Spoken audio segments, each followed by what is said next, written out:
जो लोग कभी हिमालय के ऊपरी हिस्सों में नहीं रहे, उनके लिए उस दुर्लभ आबादी वाले क्षेत्र में रहने वाले लोगों पर अंधविश्वास की पकड़ का अंदाज़ा लगाना संभव नहीं है। ऊंचे पहाड़ों पर रहने वाले साधारण अशिक्षित लोगों के अंधविश्वास और कम ऊंचाई पर रहने वाले शिक्षित लोगों की मान्यताओं के बीच की डिवाइडिंग लाइन इतनी धुंधली है कि ये निर्धारित करना मुश्किल है कि एक कहाँ समाप्त होती है और दूसरी कहाँ से शुरू होती है। यदि आप इस कहानी में अभिनेताओं की मासूमियत पर हंसने के लिए प्रलोभित हैं, जिसे मैं सुनाने जा रहा हूं, तो मैं आपसे हंसने से पहले रुकने को कहूँगा और ये सोचने के लिए कहूँगा कि आप जिस भी धर्म को मानते हैं, उसमें जो आपका विश्वास है, क्या वो किसी अंधविश्वास से मिलता जुलता नहीं है। केसर के युद्ध के तुरंत बाद रॉबर्ट बेलेयर और मैं कुमाऊं के अंदरूनी इलाकों में शिकार करने को निकले थे और हमने सितंबर की एक शाम को त्रिशूल पर्वत की तलहटी में अपना कैंप सेटअप किया, जहां हमें बताया गया कि त्रिशूल पर्वत के राक्षस के लिए हर साल 800 बकरियों की बलि दी जाती थी, ताकि वह उस क्षेत्र के स्थानीय लोगों को नुकसान ना पहुंचाए। हमारे साथ 15 लोगों का एक समूह था, जो खुश मिजाज किस्म के लोग थे और शिकार पर जाने के लिए हमेशा तैयार रहते थे। मैं अपने किसी भी हंटिंग एक्सपीडिशन में ऐसे जिंदा दिल लोगों के साथ कभी नहीं रहा हूं। इन 15 लोगों में बाला सिंह नाम का एक व्यक्ति था, जो गढ़वाली था और बहुत लंबे समय से मेरे साथ जुड़ा हुआ था। मैं उसे कई बार शिकार पर अपने साथ ले गया हूं। उसे मेरे भारी भलकम सामान को उठाने में गर्व महसूस होता था। मेरे आदमी हमारा सामान लेकर खुशी खुशी चल रहे थे और एक दूसरे के कंधे और सिर पर बैग पास करते हुए आगे जा रहे थे। साथ ही में चलते हुए मेरे आदमी गाना भी गाते रहे थे। उस पहली रात को त्रिशूल पर्वत की तलहटी में कैंप फायर के आसपास मेरे लोगों ने गाने गाए, जो लंबे समय तक चले और सोने से पहले तालियों और चिल्लाने की आवाज़ों के साथ टिन के डब्बों को पीटने की आवाज़ें भी शामिल की गईं। अगली सुबह जब हम नाश्ता करने बैठे तो रॉबर्ट और मैं बहुत आश्चर्यचकित हुए जब हमने देखा कि हमारे लोग हमारे शिविर को और मेरे सामान को पैक कर रहे थे। जब मैंने अपने लोगों से इसके बारे में पूछा तो हमें बताया गया कि जिस जगह पर हमने डेरा डाला था, वह जगह डेरा डालने के लिए अच्छी नहीं थी। पीने का पानी खराब था और फायरवुड मिलना मुश्किल था। उन्होंने सुझाव दिया कि 2 मील दूर एक बेहतर शिविर स्थल यानी कैंप साइट थी। मेरे पास अपना सामान ले जाने के लिए 6 गढ़वाली थे और मैंने देखा कि सामान 6 नहीं बल्कि 5 बैग में बनाया जा रहा था। मैंने देखा कि बाला सिंह अपने सिर और कंधों पर कंबल डाले हुए कैंप फायर के पास अलग बैठा हुआ था। नाश्ते के बाद मैं उसके पास गया और देखा कि बाकी सभी लोगों ने काम बंद कर दिया था और मुझे बहुत ध्यान से देख रहे थे उसके पास जाते हुए। बाला सिंह ने मुझे आते देखा और मेरा अभिवादन करने का कोई प्रयास नहीं किया, जो बहुत ही असामान्य था, और मेरे सभी सवालों का उसने एक ही जवाब दिया कि वे बीमार नहीं हैं। उस दिन हमने अपना 2 मील का मार्च चुपचाप तय किया। बाला सिंह पीछे की ओर आया और ऐसे आदमी की तरह चल रहा था कि मानो जैसे वो नींद में चल रहा हो या फिर नशीली दवाओं के प्रभाव में हो। अब ये बिल्कुल स्पष्ट हो गया था कि बाला सिंह के साथ जो कुछ भी हुआ था, उसका प्रभाव अन्य 14 लोगों पर पड़ रहा था, क्योंकि वे बिना हंसते मुस्कुराते और गाना ना गाते हुए अपने काम को कर रहे थे और उन सभी के चेहरों पर डर साफ दिखाई दे रहा था।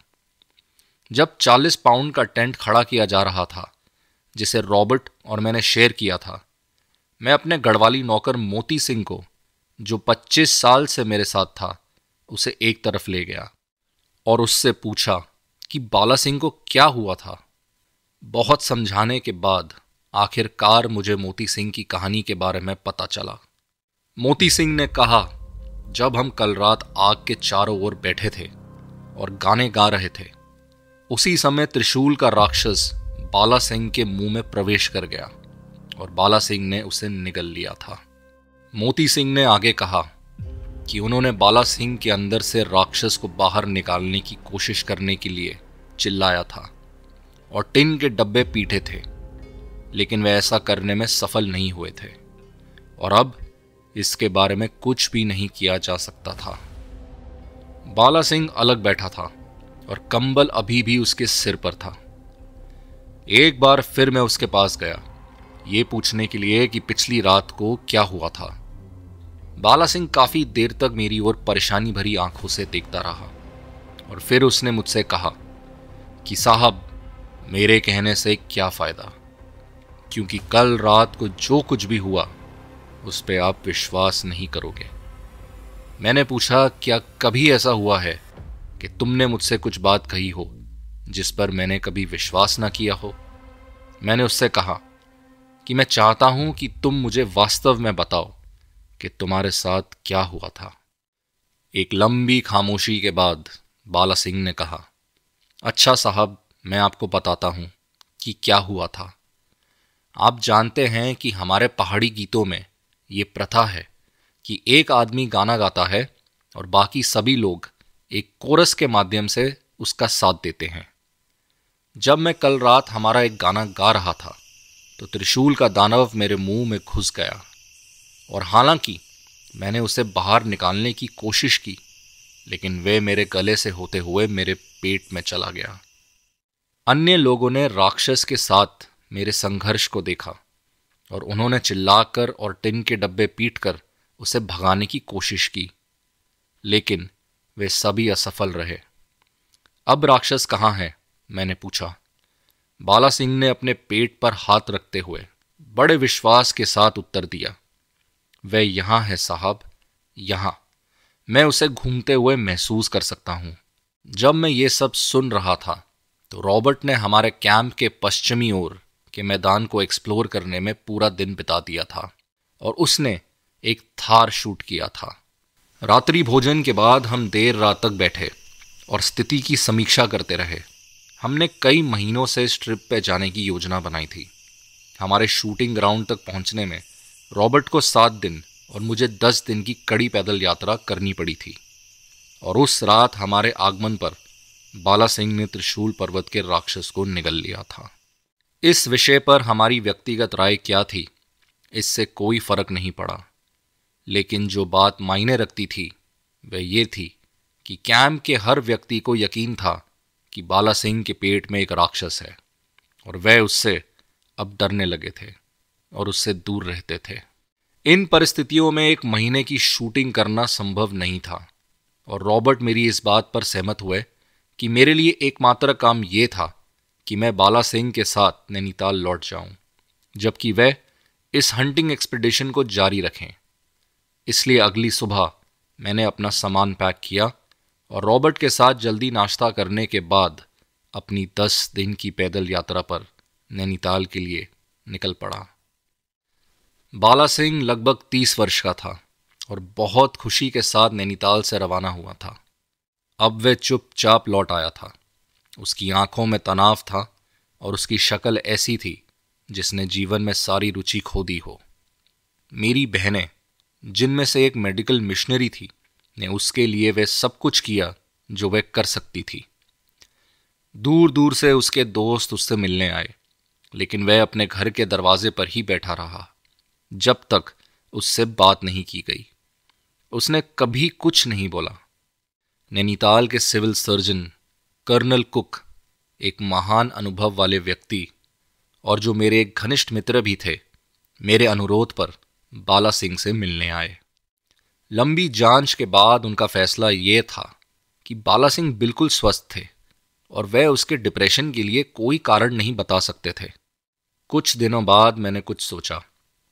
उस समय नैनीताल में एक बहुत ही प्रतिष्ठित भारतीय डॉक्टर थे और मैंने सोचा कि क्या मैं उनसे बाला सिंह की जांच करवा सकता हूं और ऐसा करने के बाद उन्हें राक्षस के बारे में बता सकता था और उन्हें बाला सिंह को आश्वस्त करने के लिए राजी कर सकता था कि उसके पेट में कोई राक्षस नहीं था।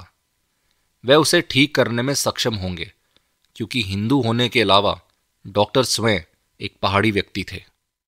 जैसा मैंने सोचा था वैसा नहीं हुआ, क्योंकि जैसे ही डॉक्टर ने बीमार आदमी को देखा तो उसे संदेह हुआ, और जब कुछ चतुर सवालों के जवाब में उसे बाला सिंह से पता चला कि त्रिशूल का राक्षस उसके पेट के अंदर था, वे जल्दी से उसके पास से हट गए और मेरी ओर मुड़कर बोले, मुझे खेद है कि आपने मुझे बुलाया, क्योंकि मैं इस आदमी के लिए कुछ नहीं कर सकता हूं।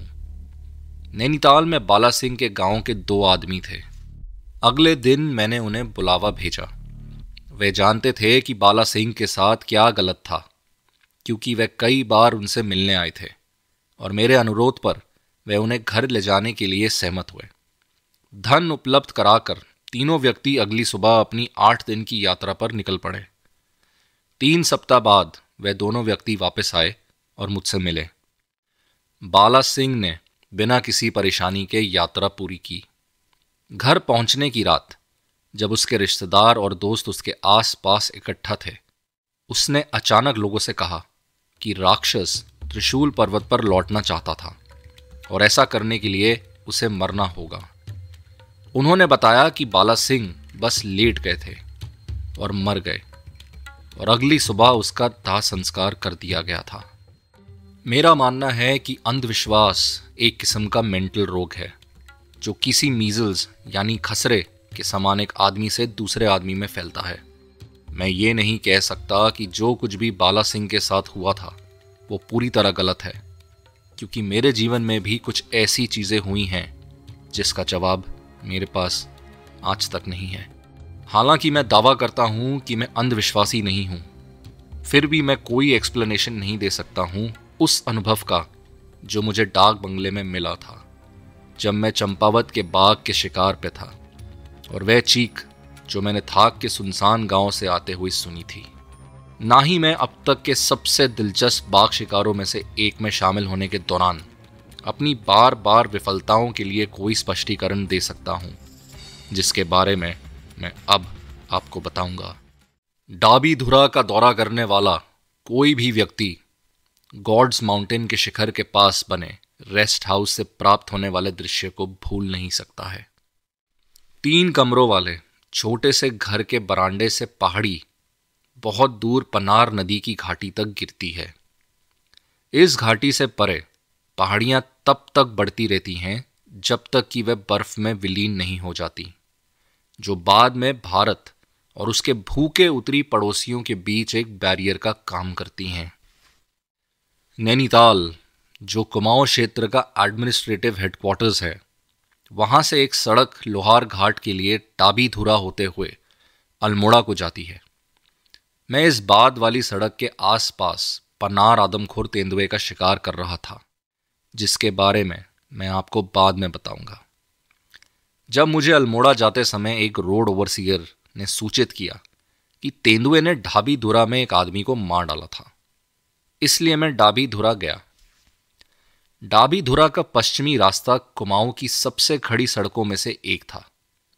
इस सड़क को बनाने वाले व्यक्ति का उद्देश्य इसे जल्दी से जल्दी शीर्ष पर पहुंचाना रहा होगा, और उसने इसे काफी सारे हेयरपिन बेंड्स को बनाकर पूरा किया।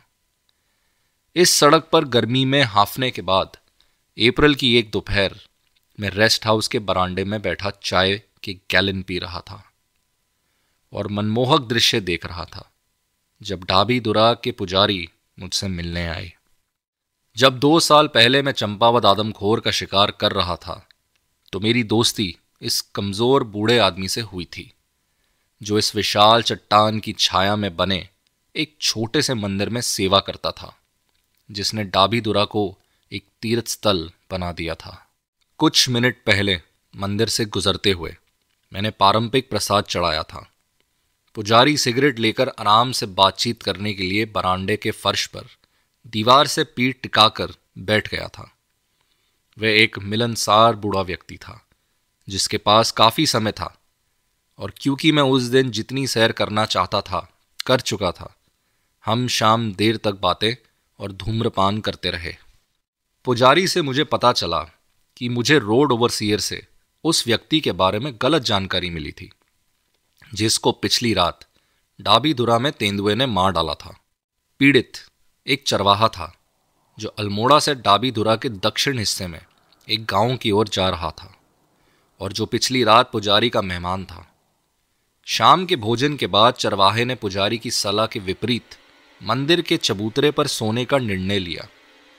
आधी रात के आसपास जब चट्टान की छाया मंदिर पर पड़ रही थी, तभी आदमखोर ऊपर की ओर आया और उस आदमी के पांव को पकड़कर उसे मंच से खींचने का प्रयास किया। चिल्लाने के साथ जागते हुए आदमी ने पास की आग से लकड़ी ली और उससे तेंदुए को मारा। उसकी चीख से पुजारी और कई अन्य लोग उसे बचाने आए। उस आदमी के घाव गंभीर नहीं थे और बनिया, जिसकी दुकान मंदिर के पास थी, ने उसके घावों का इलाज किया। इसके बाद चरवाहे ने अपनी यात्रा जारी रखी। पुजारी की गवाही पर मैंने डाबीधुरा में ही रहने का निर्णय लिया। मंदिर और बनिए की दुकान पर आसपास के गांव के पुरुष प्रतिदिन आते थे।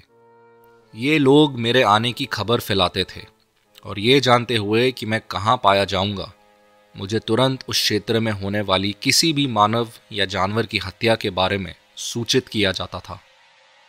उस शाम जैसे ही पुजारी मुझे छोड़ने के लिए उठे तो मैंने उनसे पूछा कि क्या मेरे लिए इस इलाके में किसी जानवर का शिकार करना संभव होगा, क्योंकि मेरे आदमी कई दिनों से बिना मांस के थे और यहाँ मीट खरीदने के लिए कुछ भी नहीं था। हाँ, उन्होंने जवाब दिया, यहाँ मंदिर का बाघ यानी टेम्पल टाइगर है। मेरे ये आश्वासन देने पर कि मुझे उस बाघ को गोली मारने की कोई इच्छा नहीं थी, वे हंसते हुए बोले कि भले आप उसे मारना चाहें तो भी आप या कोई और शिकारी भी उसे नहीं मार पाएगा। और इसी तरह मुझे डाबीधुरा के टेम्पल टाइगर के बारे में पता चला, जिसने मुझे अब तक के सबसे दिलचस्प शिकार अनुभवों में से एक प्रदान किया था।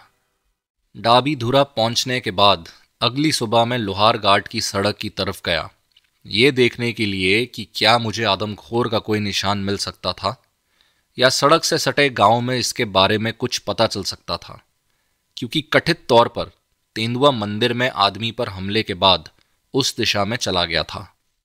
दोपहर के भोजन के लिए रेस्ट हाउस में मेरे लौटने पर मुझे एक आदमी मिला जो मेरे नौकर के साथ बातचीत कर रहा था। इस आदमी ने मुझे बताया कि उसे पुजारी से पता चला था कि मैं शिकार करना चाहता था और उसने कहा कि वह मुझे जराऊ दिखा सकता है, यानी एक सांबर हिरन जिसके सींग ओक के पेड़ की शाखाओं जितने बड़े थे। पहाड़ी सांबर में कभी कभी बहुत अच्छे सींग उगते हैं। एक को कुछ समय पहले कुमाऊं में 47 इंच के सींगों के साथ फिल्माया गया था। ये एक बड़े जानवर के रूप में न केवल मेरे आदमियों को मांस प्रदान करता, बल्कि डाबीधुरा में सभी लोगों का पेट भी भरता। मैंने उस आदमी से कहा कि मैं दोपहर के भोजन के बाद उसके साथ चलूंगा। कुछ महीने पहले मैं एक छोटी सी यात्रा पर कलकत्ता गया था और एक सुबह मैं मैंटन की गन शॉप में चला गया था। दरवाजे के पास शीशे के बक्से में एक राइफल रखी हुई थी। मैं हथियार देख ही रहा था कि मैनेजर, जो मेरा पुराना दोस्त था, मेरे पास आया।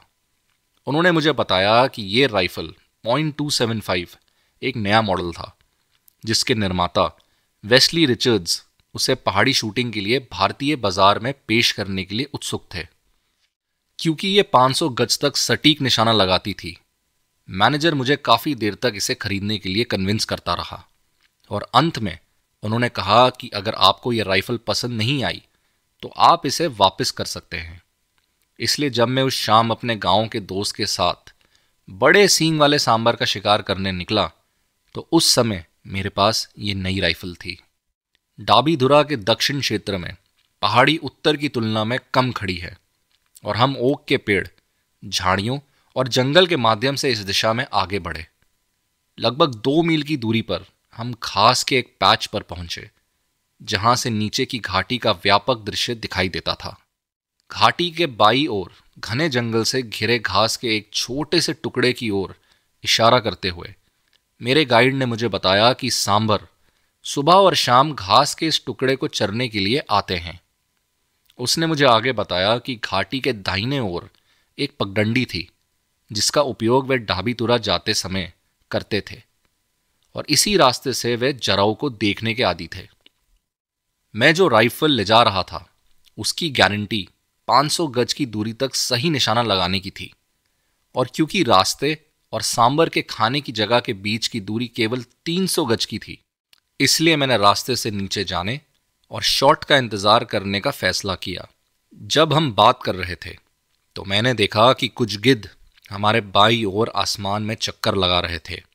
मेरे साथी का ध्यान उनकी ओर आकर्षित होने पर उसने मुझे बताया कि उस दिशा में पहाड़ी की एक तह में एक छोटा सा गांव था, और सुझाव दिया कि गिद्धों को किसी घरेलू जानवर में दिलचस्पी होगी जो गांव में मर गया होगा। हालांकि उन्होंने कहा कि हमें जल्द ही पता चल जाएगा, क्योंकि हमारा रास्ता गांव से होकर जाता था। गांव में एक घास से बनी झोपड़ी के साथ एक मवेशी शेड और 1 एकड़ जमीन थी, जिसमें टेरेस फील्ड्स शामिल थीं, जहां से हाल ही में फसलें काटी गई थीं। मवेशियों के शेड से 10 फुट चौड़े बरसाती नाले से अलग गिद्ध किसी बड़े जानवर के कंकाल के मांस के आखिरी टुकड़े नोच रहे थे। जैसे ही हम वहां पहुंचे तो एक आदमी झोपड़ी से बाहर निकला, और हमारा अभिवादन करने के बाद उसने पूछा कि मैं यहां क्यों आया था। मेरे कहने पर उसे कि मैं नैनीताल से आदमखोर तेंदुए को मारने के लिए आया था और कि मैं पिछले दिन ढाबीदुरा पहुंच गया था, उन्होंने मेरे आगमन की जानकारी न होने पर बहुत खेद व्यक्त किया। उन्होंने कहा, तो आप उस बाघ को गोली मार सकते थे जिसने मेरी गाय को मार डाला था। उसने मुझे बताया कि पिछली रात उसने अपने 15 मवेशियों को खेत में बांध दिया था, और रात के दौरान एक बाघ वहां आया था और उसने उनमें से एक को मार डाला था। उसके पास कोई हथियार नहीं था, और क्योंकि कोई भी आदमी उसके पहुंच में नहीं था जिससे वह बाघ को गोली मारने की अपील कर सके, वह एक आदमी के पास चला गया था जो जानवरों की खालों को इकट्ठा करता था। इस शख्स ने मेरे आने से 2 घंटे पहले गाय की खाल उतार दी थी, और गिद्धों ने अपना कार्य पूरा कर लिया था। जब मैंने उस आदमी से पूछा कि क्या उसे पता था कि वहां एक बाघ था, और यदि हां, तो उसने अपने मवेशियों को रात में खुले में क्यों बांधा था, मुझे उसने यह कहकर आश्चर्यचकित कर दिया कि ढाबीदुरा पहाड़ी पर हमेशा से एक बाघ रहता था, लेकिन पिछली रात तक उसने कभी किसी मवेशी को मारा नहीं था। जैसे ही मैं झोपड़ी से दूर गया, उस आदमी ने मुझसे पूछा कि मैं कहाँ जा रहा हूँ, और जब मैंने उसे बताया कि मैं घाटी के दूर वाले हिस्से में जराऊ को गोली मारने जा रहा हूँ, तो उसने मुझसे फिलहाल जराऊ को अकेला छोड़ने और बाघ को गोली मारने का आग्रह किया। मेरा खेत छोटा है और ज़मीन कमज़ोर है, जैसा कि आप देख सकते हैं, उसने कहा, और अगर बाघ मेरी गायों को मार देता है जिस पर मैं अपनी आजीविका के लिए निर्भर हूं, तो मेरा परिवार और मैं भूखे मर जाएंगे साहब। जब हम बात कर रहे थे तभी एक महिला सिर पर पानी का घड़ा लेकर पहाड़ी पर आई थी। थोड़ी देर बाद एक लड़की हाथ में हरी घास का बंडल लेकर आई, और एक लड़का सूखी लकड़ियों का गट्ठर लेके आया। 4 लोग 1 एकड़ करीब जमीन पर रह रहे थे, और कुछ दूध जो इनकी पालतू गाय देती थी उससे डब्बों में डालकर ये ढाबीदुरा में बनिए को बेच दिया करते थे पैसों के लिए। तो इसमें कोई आश्चर्य नहीं है कि वह आदमी इतना उत्सुक था कि मैं बाघ को पहले गोली मार दूं। गिद्धों ने अपना काम खत्म कर लिया था। मांस का एक भी टुकड़ा गाय के शरीर में पचा नहीं था, लेकिन बाघ को इस बात का पता नहीं चला, क्योंकि आसपास के क्षेत्र में कोई झाड़ियां नहीं थीं जहां से बाघ गिद्धों को देख पाता। शायद बाघ कहीं सो रहा था और गाय को खाने के लिए वापस लौटता। बाघ को कल रात गाय को मारने में कोई परेशानी नहीं हुई होगी, इसलिए वह शव को खाने के लिए जरूर वापस आता। यहां तक कि मेरे गाइड ने भी मुझसे जराऊ से पहले बाघ को ही गोली मारने का आग्रह किया। इसलिए दोनों व्यक्तियों को बैठने के लिए कहकर मैं ये पता लगाने की कोशिश करने लगा कि बाघ किस दिशा में गया था। गाय के शरीर के पास कोई उचित पेड़ नहीं था जहां मैं चढ़कर बाघ के आने का इंतजार कर सकता था, इसलिए मैंने सोचा कि रास्ते के बीच में ही कहीं बैठ जाता हूं, जिस रास्ते से बाघ पहले गया था, और उसी रास्ते से दोबारा गाय की ओर वह वापस लौटता और तब मैं उसे गोली मार देता। रास्ता आधा टेढ़ा था और जमीन काफी सख्त थी, इसलिए कहीं पे पगमार्क मिल नहीं रहे थे। जब मुझे टाइगर के पंजे के निशान नहीं मिल रहे थे, तब एक वाटर चैनल के पास मैं जा पहुंचा। यहाँ की नरम जमीन पर मुझे एक बड़े नर बाघ के पगमार्क्स मिले। इन पगमार्क्स से पता चला कि बाघ शिकार के बाद चैनल के ऊपर चला गया था, इसलिए यह मान लेना उचित था कि वह उसी रास्ते से वापस आएगा। कुछ दूरी पर मुझे एक ओक का पेड़ दिखाई दिया, जो बैठने के लिए एक अच्छी जगह थी। पेड़ जलधारा के ऊपर झुका हुआ था, इसलिए मेरा निशाना भी अच्छा लगता वहां से। झोपड़ी में उन दो लोगों के साथ फिर से जुड़कर मैंने उनसे कहा कि मैं अपनी .500 राइफल, जो कि एक डबल बैरल वाली राइफल थी, उसे लेने के लिए रेस्ट हाउस वापस जा रहा हूँ, क्योंकि उसका निशाना एकदम सटीक था। यह सुनकर मेरे गाइड ने मुझसे कहा कि आप इसे लेने क्यों जा रहे हैं? मैं जाता हूँ और आपके लिए राइफल लेकर आता हूँ। मैं उसकी बात मान गया और मेरा गाइड राइफल लेने के लिए चला गया। मैं उस गरीब आदमी के साथ बैठा जिसने मुझे अपनी कहानियां सुनाई कि कैसे वह अब तक इस क्षेत्र में जीवित रहा था, और जीवित रहने के लिए उसने इस क्षेत्र में प्रकृति और जंगली जानवरों के साथ अपनी लड़ाई लड़ी थी। उसने मुझे अपनी झोपड़ी के शेड के बारे में भी बताया, जो घास से बना था। जब मैंने उससे पूछा कि वह इस सुनसान जगह को छोड़कर कहीं और रहने की कोशिश क्यों नहीं करता, तो उसने सिर्फ इतना कहा कि ये मेरा घर है। सूरज डूबने के करीब था जब मैंने दो लोगों को पहाड़ी से नीचे झोपड़ी की ओर आते देखा। उनमें से किसी के पास राइफल नहीं थी, लेकिन बाला सिंह, जिनकी कुछ साल बाद दुखद मौत हो गई थी, जिसके बारे में मैं आपको पहले ही बता चुका हूं, उनके पास एक लालटेन थी। टेम्पल टाइगर की कहानी बाला सिंह के गुजर जाने से पहले की है। मेरे पास पहुंचने पर बाला सिंह ने कहा कि वह मेरी राइफल नहीं लाया था, क्योंकि उसके कारतूस मेरे सूटकेस में बंद थे और मैं चाबी भेजना भूल गया था। ऐसा लग रहा था कि बाघ को मेरी इस नई राइफल से गोली मारी जाएगी, जो मैंने कलकत्ता से खरीदी थी। पेड़ पर बैठने से पहले मैंने झोपड़ी के मालिक से कहा कि मेरी सफलता इस पर निर्भर करेगी कि वह अपने दोनों बच्चों को चुप रखे और उसकी पत्नी तब तक रात का खाना ना बनाए जब तक मैं बाघ को नहीं मार देता, या जब तक मैं तय नहीं कर लेता कि बाघ नहीं आएगा। बाला सिंह को मेरा निर्देश था कि झोपड़ी के सभी लोगों को शांत रखा जाए, और जब मैं सीटी बजाऊं तो लालटेन जला दी जाए और फिर मेरे अगले आदेश का इंतजार किया जाए। मैंने पेड़ पर अपनी पोजीशन ले ली और बहुत सारे पक्षियों की चहचहाहट को सुना। सूरज लगभग डूब चुका था और रात आसमान पर हावी होने वाली थी। चंद्रमा निकलने से पहले कुछ देर अंधेरा रहेगा। अब समय आ गया था और झोपड़ी के निवासी मरे हुए लोगों की तरह चुप थे। राइफल पकड़ते हुए मेरी नज़र नीचे ज़मीन पर थी जब बाघ, जो मेरे पेड़ के नीचे से गुजरने से बच रहा था, अपने शिकार के लिए वहां आया, और उसने जो पाया उस पर वह क्रोधित हुआ, क्योंकि गिद्धों ने उसके शिकार को सफा चट कर दिया था।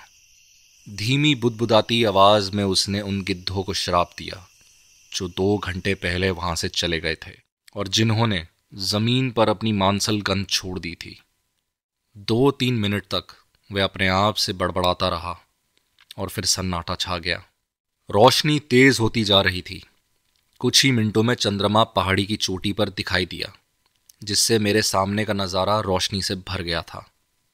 गिद्धों द्वारा साफ की गई हड्डियां चांदनी रात में सफ़ेद दिखाई दे रही थी, पर बाघ कहीं भी दिखाई नहीं दे रहा था।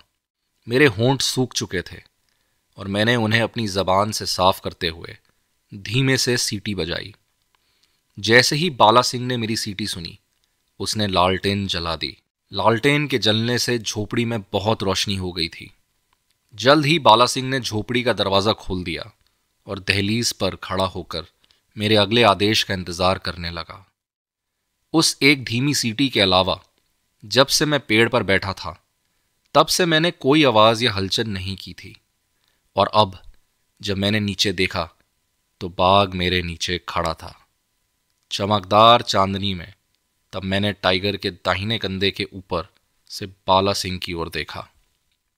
मैं उसके शरीर के साइड में गोली मारना चाहता था, लेकिन मैंने सोचा कि गोली उसकी स्किन को नुकसान पहुंचाएगी, इसलिए मैंने अपना इरादा बदल दिया और उसके हार्ट की ओर निशाना लगाया।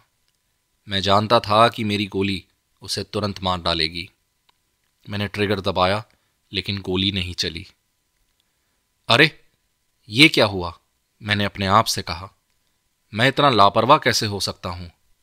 मुझे अच्छे से याद है कि जब पेड़ पे मैंने अपनी पोजीशन ली थी, तब मैंने 5 कारतूस वाली कार्ट्रिज मैगजीन में लगाई थी, लेकिन जाहिर तौर पर जब मैंने बोल्ट को दबाया तो वह मैगजीन से कारतूस को चेंबर में ढकेलने में विफल रहा होगा, इसलिए गोली नहीं चली। अगर अपनी पुरानी बंदूक होती तो मैं इसमें कुछ बदलाव करके इसे इस्तेमाल कर सकता था, लेकिन ये तो एकदम नई बंदूक थी और जैसे ही मैंने बोल्ट को पीछे खींचने के लिए लीवर उठाया, एक जोरदार मेटालिक क्लिक की आवाज़ आई और एक ही झटके में बाघ नीचे से कूदा और मेरी नज़रों से बाहर हो गया। ये देखने के लिए कि बाला सिंह ने टाइगर को छलांग लगाते हुए देखकर क्या प्रतिक्रिया व्यक्त की है, मैंने अपना सिर घुमाया और उसे झोपड़ी में वापस कदम रखते हुए और दरवाज़ा बंद करते हुए देखा। अब चुप रहने की कोई ज़रूरत नहीं थी। मैंने आवाज़ लगाई और जैसे ही बाला सिंह मेरे बुलाने पर आए और मुझे पेड़ से उतारने में मदद करने लगे, तभी मैंने मैगजीन निकालने के उद्देश्य से राइफल के बोल्ट को पीछे खींच लिया और जैसे ही मैंने ऐसा किया, मैंने देखा कि एक्सट्रैक्टर जो कि बोल्ट के एंड में है, उसमें एक बुलेट लोड हुई हुई थी। मतलब बंदूक में कारतूस लोड हो गए थे। मैं भूल गया था कि मैंटन के गन शॉप मैनेजर ने मुझे राइफल दिखाते समय बताया था कि इसमें एक नहीं बल्कि डबल ट्रिगर पुल ऑफ था। मैं राइफल में इस नए फीचर के बारे में भूल गया था, जिसमें स्ट्राइकर को छोड़ने के लिए मुझे ट्रिगर को 2 बार खींचना था। जब मैंने बाला सिंह को अपनी असफलता का कारण बताया तो उन्होंने खुद को दोषी ठहराया। उन्होंने कहा, अगर मैं चाबी के बारे में सोचने के बजाय आपका सूटकेस ही ले आया होता तो ऐसा नहीं होता साहब, क्योंकि सूटकेस की चाबी तो आपके पास ही थी जिसमें राइफल थी। उस समय उसने मुझसे जो कहा था मैं उससे सहमत था, लेकिन जैसे जैसे दिन बीतते गए मुझे इतना यकीन नहीं था कि भारी राइफल के साथ भी मैं उस शाम बाघ को गोली मार पाता। अगली सुबह आदमखोर की खबर पाने के लिए मैं एक और लंबी सैर पर निकल पड़ा और जब मैं रेस्ट हाउस लौटा तो एक बहुत उत्तेजित व्यक्ति ने मेरा स्वागत किया, जिसने मुझे सूचित किया कि बाघ ने अभी अभी उसकी एक गाय को मार डाला था। उसके मवेशी पिछली शाम को घाटी की दूसरी तरफ चर रहे थे, जहां पिछली शाम मैं बैठा था जब बाघ आया था, जिसने कुछ दिन पहले एक बछड़े को जन्म दिया था। और अब उसने कहा बछड़ा मर जाएगा क्योंकि मेरी कोई भी गाय दूध नहीं दे रही है। पिछली शाम किस्मत बाघ के साथ थी, लेकिन उसकी किस्मत हमेशा के लिए उसके साथ नहीं रह सकती थी और इस गाय की हत्या के लिए उसे मरना ही था, क्योंकि पहाड़ों में मवेशी दुर्लभ हैं और एक गरीब आदमी की गाय का मरना एक गंभीर मामला था जो उसे उसकी आजीविका कमा के देती थी। वह आदमी मेरा खाना खत्म होने का इंतजार करने लगा। 1 बजे हम निकल पड़े। वह आदमी हमें रास्ता दिखाते हुए आगे चल रहा था और मैं उसके पीछे। मेरे साथ मेरे 2 आदमी मचान बनाने का सामान लेकर पीछे चल रहे थे। कुछ मीटर दूर उस आदमी ने मुझे वह स्थान दिखाया जहां बाघ ने उसकी गाय को मार डाला था। उसके मवेशी पहाड़ी के नीचे कुछ दूरी पर चर रहे थे। तभी घाटी की दिशा से ऊपर आ रहे बाघ ने उसकी गाय को मार डाला था। झुंड के बाकी जानवर पहाड़ी के ऊपर बसे गांव की ओर भागे। गाय के शरीर की जांच करने पर हमारा सबसे छोटा रास्ता हमारे सामने मौजूद जंगल को पार करने का था। मैं बाघ को परेशान नहीं करना चाहता था, क्योंकि मुझे पता था कि वह वहीं होगा। इसलिए हमने उस स्थान पर जाने के लिए एक लंबा रास्ता अपनाया जहां गाय को मारा गया था। जब हम मौके पर पहुंचे तो हमने जमीन पर बहुत सारा खून देखा और गाय को घसीटे जाने के निशान थे। बाघ गाय को पहाड़ी के पार 200 गज तक एक गहरे और घने जंगल वाले एक नाले में खींच ले गया था, जिसमें पानी की धार बह रही थी। गाय को सुबह लगभग 10 बजे खुले मैदान में मार दिया गया था और बाघ की पहली चिंता उसे किसी एकांत स्थान पर ले जाने की थी, जहां यह उसे अन्य जानवरों से छिपा सके। इसलिए वह उसे नाले तक खींच ले गया था और उसे एक ऐसी जगह पर जमा करने के बाद, जैसे कि उसके पगमार्क से पता चला था, वह नाले से नीचे घाटी में चला गया था। जिस क्षेत्र में मनुष्य और मवेशी घूम रहे थे, वहां यह अनुमान लगाना ठीक नहीं था कि बाघ कहाँ लेटा पड़ा होगा, क्योंकि थोड़ी सी भी गड़बड़ी उसे अपनी स्थिति बदलने पर मजबूर कर सकती थी। पगमार्क हमें नाले तक ले गए। 3 आदमी और मैं बहुत सावधानी से नाले में उतरे।